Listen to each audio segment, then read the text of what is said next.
Le coup de tocsin. Très heureuse de retrouver François Coq, bonjour. Bonjour Clémence, bonjour à tous. Merci d'être avec nous aujourd'hui. Je rappelle, vous êtes analyste politique, ancien directeur de campagne d'Arnaud Montebourg, ancien secrétaire général du Parti de gauche et enseignant en zone d'éducation prioritaire. Votre dernier livre est « La chimère de Macron contre la souveraineté populaire » aux éditions Éric Jamet. De quoi vous nous parlez aujourd'hui ?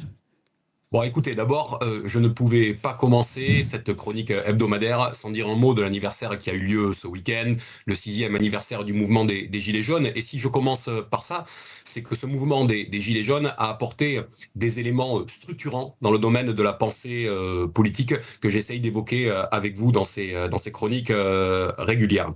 Qu'est-ce qu'il a montré, ce mouvement ? Il a montré le retour de la force populaire qui avait été trop longtemps mise sous le tapis et corsetée. Mais plus encore, il a réussi à faire la jonction entre la nécessité sociale et l'impératif démocratique. Or, rien dans le champ politique de plus productif, de plus intéressant, de plus performatif n'a été produit depuis ce mouvement des Gilets jaunes et depuis cette mise en exergue de cette jonction de la nécessité sociale et de l'impératif démocratique. Et j'en veux pour preuve, si vous le permettez, ce qu'on est en train de voir apparaître sur le devant de la scène, une nouvelle expression à la mode que vous avez sans doute entendu arriver à vos oreilles, répétée par les médias perroquets, qui est le socle commun de la politique. Socle commun, vous avez bien entendu, ça vise à définir le rassemblement de la Macronie et de LR, ça vise à définir ceux qui sont aujourd'hui dans l'espace gouvernemental. Alors, ça mérite qu'on s'y arrête, pour une raison qui est bien simple, c'est que jusqu'à maintenant, on nous a enseigné, vous le savez, que l'histoire s'écrit souvent, en général, par les vainqueurs. Elle s'écrit donc a posteriori.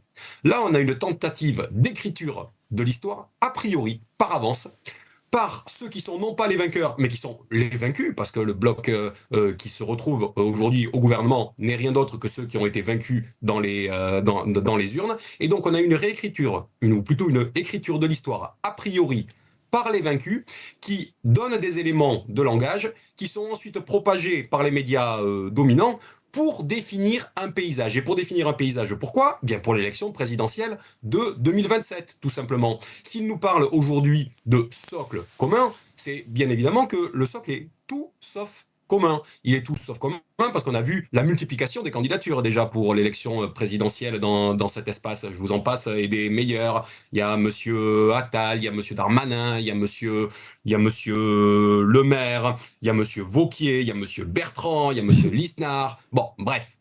On voit bien qu'il n'y a pas de commun sur les personnes.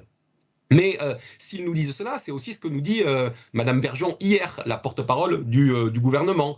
Elle nous dit, face aux deux blocs populistes, nous devons avoir des candidatures uniques du socle commun, c'est-à-dire tant aux législatives à venir, dès que dissolution il y aura, et à l'élection présidentielle. Donc ce sont des éléments de langage qui visent à définir un paysage. Sauf que ces éléments de langage sont une falsification et une perversion. Arrêtons-nous sur les termes, si vous voulez bien.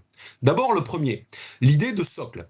Ça, c'est un aveu. C'est enfin un aveu. Vous savez que j'ai souvent développé ici avec vous l'idée que nous sommes rentrés, non plus dans une stratégie d'agrégation en politique, mais dans une stratégie du socle. Oui. Beaucoup de gens pensent qu'il y a des raccourcis électoraux et ils visent à cultiver leur socle, à s'adresser exclusivement à leur électorat et qu'avec 25, 26, 27%, en polarisant la société, parce que c'est eux qui polarisent la société, eh bien, on peut atteindre le pouvoir. Eh bien, d'une certaine manière, il y a un aveu, là, de la part de la Macronie et de LR, qui est que ces gens-là ne cherchent plus à construire une majorité populaire. Ils ne cherchent plus à agréger les Français autour d'un projet commun, mais ils vont s'adresser à leur public et à leur électorat captif pour essayer de le fortifier et gouverner uniquement sur ces bases-là et non pas dans l'intérêt de tous et non pas selon l'intérêt général. Donc, c'est un aveu que l'emploi de ce terme socle.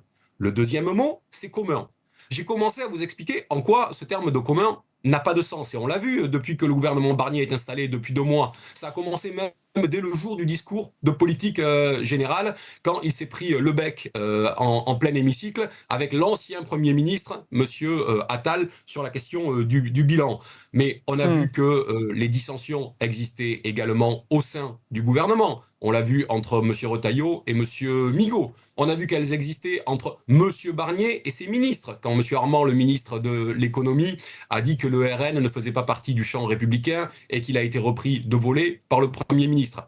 On a vu qu'elles existent entre les différents groupes.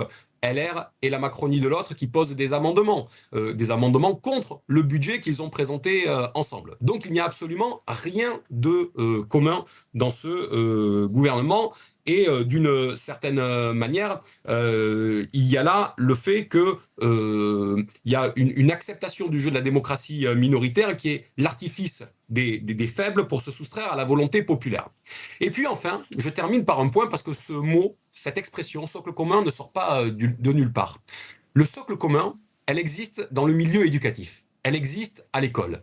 C'est une expression qui a été forgée par les libéraux adeptes de la marchandisation de l'économie au début des années 2000. Ça s'appelait la stratégie la stratégie de Lisbonne pour l'économie de la connaissance la plus compétitive au monde. Ça définissait comment devait évoluer l'école à partir des années 2000 pour arriver au stade où nous en sommes aujourd'hui, avec la mise en concurrence à la fois des élèves, à la fois des professeurs, à la fois des établissements. C'était ça la stratégie de Lisbonne, et au cœur de la stratégie de Lisbonne, il y avait cette idée de socle commun, qui n'est rien d'autre qu'un SMIC éducatif, qui n'est qu'un projet éducatif au rabais. On enseigne le minimum à chaque élève, d'abord parce qu'on ne croit pas que les élèves et que tous les enfants ont cette capacité à comprendre et à s'élever et à s'émanciper, mais on le fait surtout parce que chaque élève pourra ensuite, moyennant le capital culturel, le capital social et surtout le capital financier qui est le sien, compléter ce SMIC éducatif par le biais familial et moyennant finance pour aller plus haut. Autrement dit, cette stratégie qui est en place à l'école via le socle commun, eh bien cette stratégie, elle vise à promouvoir une élite.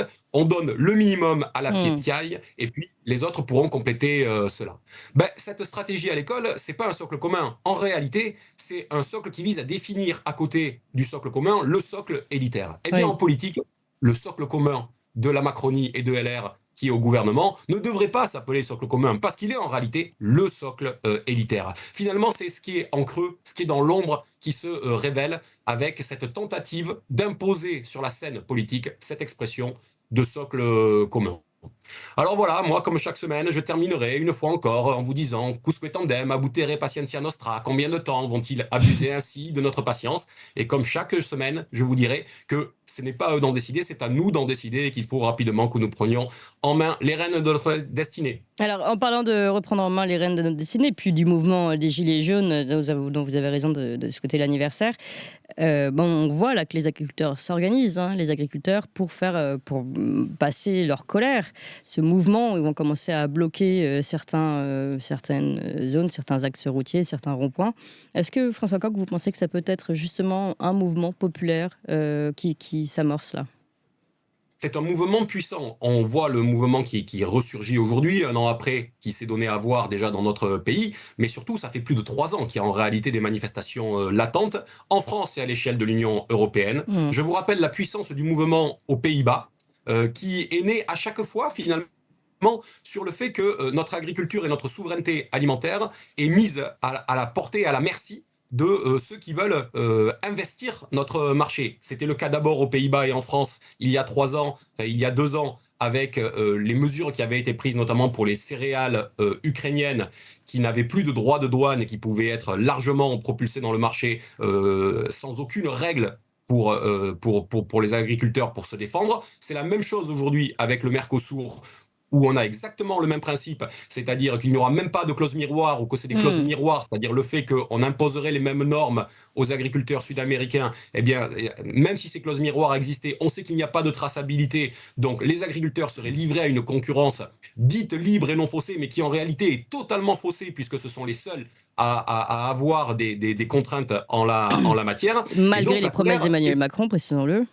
et voilà, et la colère est extrêmement profonde. Et donc la puissance du mouvement dépendra de jusqu'à quel point le gouvernement va prendre les agriculteurs et les paysans pour des imbéciles. Quand il leur explique que les clauses miroirs vont venir les sauver, chacun a bien compris que tout cela est faux. Et surtout, on est encore au cœur, et je termine là-dessus, sur un dessaisissement de notre souveraineté. Quand M. Macron est en train de nous expliquer qu'il va faire en sorte que ce Mercosur et que cet accord ne s'applique pas aujourd'hui, c'est un mensonge pour la simple et bonne raison que nous avons délégué, nous-mêmes, nous avons accepté de déléguer ce droit de négociation à l'Union européenne. Donc à partir du moment où nous nous sommes dessaisis, où nous nous sommes déshabillés et où nous avons donné le manche à la Commission européenne, nous sommes quasiment pieds et poings liés. Charge à la France ensuite d'essayer de trouver des artifices pour réunir 4 pays, 35% de la population. Voilà. Mais l'erreur initiale, c'est la délégation de souveraineté à l'Union européenne. Il ne nous reste plus derrière que nos yeux pour pleurer